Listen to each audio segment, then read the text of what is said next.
இந்தியாவின் நம்பர் 1 அமர்நாத் யாத்திரை ஆர்கனைசரான அமர்நாத் யாத்திரை சேவா ட்ரஸ்டும் யாத்திரை.comமும் இணைந்து 2024க்கான அமர்நாத் யாத்திரையை ஜூன் 30 முதல் ஆகஸ்ட் 19 வரை தினமும் ஒரு பயணம் வீதம் ஏற்பாடு செய்துள்ளார்கள். விமான பயண திட்டம் மொத்தம் 7 நாட்களை கொண்டது. நாள் 1 காலையில் சென்னையில் இருந்து விமானம் மூலம் புறப்பட்டு டெல்லி வழியாக ஸ்ரீநகரை மதியம் 12 மணி அளவில் சென்றடைகிறோம். அன்று ஸ்ரீநகரில் ஆதி சங்கரரால் புகழ்பெற்ற சங்கராச்சாரியார் ஆலயம் மற்றும் 51 சக்திபீடங்களில் ஒன்றான ஜிஷ்டா தேவி எனும் சரஸ்வதி தேவி ஆலயத்தினை தரிசனம் செய்த பின் முகல் கார்டனை கண்டு களிக்கிறோம். அன்று மாலை உலக புகழ்பெற்ற டால் ஏரியில் படகு சவாரி செய்து அன்றிரவு ஸ்ரீநகரில் உள்ள நட்சத்திர ஓட்டலில் இரவு தங்குகிறோம். நாள் 2 அதிகாலை 5 மணி அளவில் ஸ்ரீநகரில் இருந்து இனோவா கார் மூலம் புறப்பட்டு 3 மணி நேர பயணத்திற்கு பின் அமர்நாத் அடிவார பகுதியான நீல்கிரித்தை சென்றடைகிறோம். நீல்கிரித் ஹெலிகாப்டர் தளத்திலிருந்து ஹெலிகாப்டர் மூலமாக புறப்பட்டு 12 நிமிட பயணத்திற்கு பின் பஞ்சதரணியை சென்றடைகிறோம். பஞ்சதரணியில் இருந்து குதிரை மூலம் 3.5 கிலோமீட்டர் பயணம் செய்து அமர்நாத் குகையை சென்றடைகிறோம்.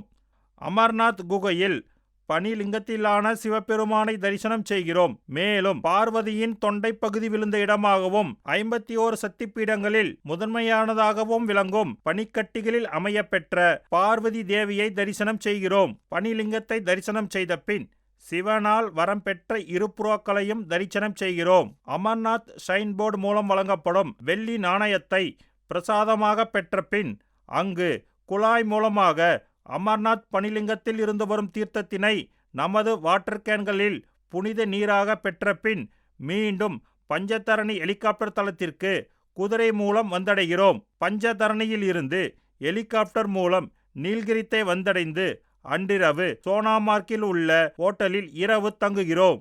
நாள் 3 இந்த நாளை நாம் ஒரு பேக்கப் டேவாக வைத்துக் கொள்கிறோம். சோன்மார்க்கில் இருந்து கார் மூலம் புறப்பட்டு இந்தியா பாகிஸ்தான் போர் நடைபெற்ற குமிரி என்ற இடத்தினை சென்றடைகிறோம்.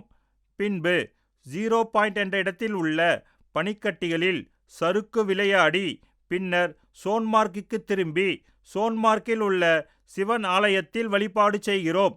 பின்னர் சோன்மார்க்கில் உள்ள ஓட்டலில் இரவு தங்குகிறோம். நாள் 4 காலையில் சோன்மார்க்கில் இருந்து இனோவா கார் மூலம் புறப்பட்டு 40 கிலோமீட்டர் பயணம் செய்து நாரானாக் என்னுமிடத்தில் உள்ள சிதலமடைந்த சிவன் ஆலயங்களை தரிசனம் செய்கிறோம்.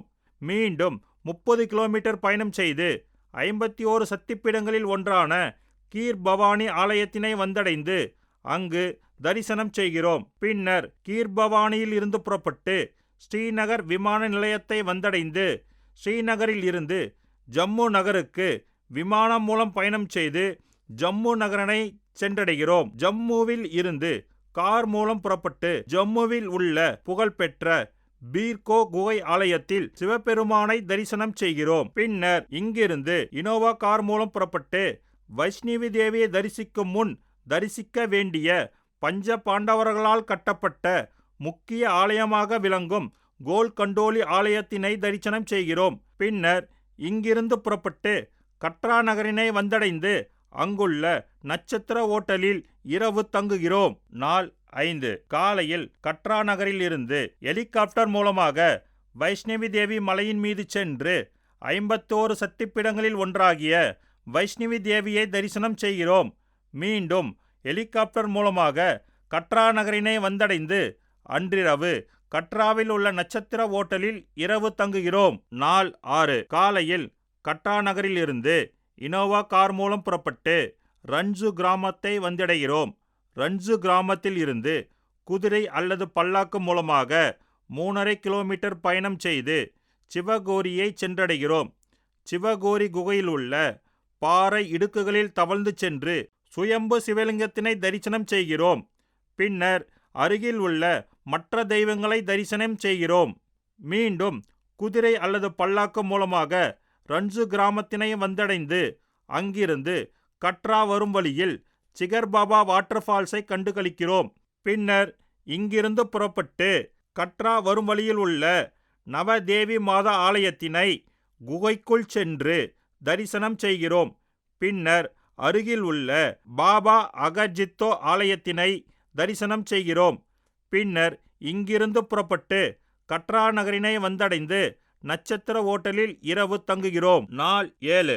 காலையில் கட்ரா நகரில் இருந்து இனோவா கார் மூலம் புறப்பட்டு ஜம்மு நகரனை சென்றடைகிறோம். ஜம்மு நகரில் புதிதாக கட்டப்பட்டுள்ள திருப்பதி பாலாஜி ஆலயத்தில் தரிசனம் செய்கிறோம்.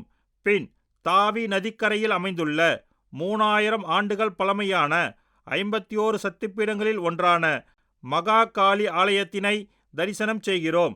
பின்னர் அருகில் உள்ள புகழ்பெற்ற ரகுநாத் ஆலயத்திற்கு சென்றடைந்து ரகுநாத் ஆலயத்தினை தரிசனம் செய்கிறோம். இங்குதான் ஸ்படிகலிங்கம் உள்ளது. மேலும் இங்கு 1 கோடிக்கும் மேற்பட்ட லிங்கங்கள் வைக்கப்பட்டுள்ளது.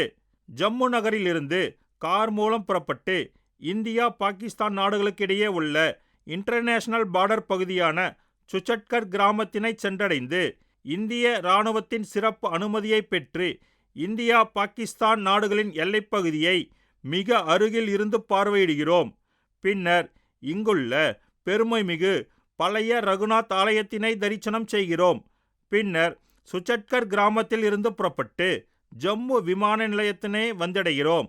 அன்று மாலையில் ஜம்முவில் இருந்து விமானம் மூலம் புறப்பட்டு டெல்லி வழியாக சென்னையை இரவு 11:30 மணியளவில் வந்தடைந்து அமர்நாத் மற்றும் வைஷ்ணவி தேவி பற்றிய இனிய பயண நினைவுகளுடன் யாத்திரை.com வழங்கும் அமர்நாத் சிரோன்மணி என்ற அடைமொழியுடன் அவரவர் இல்லங்களுக்கு புறப்பட்டு அமர்நாத் யாத்திரையை நிறைவு செய்கிறோம்.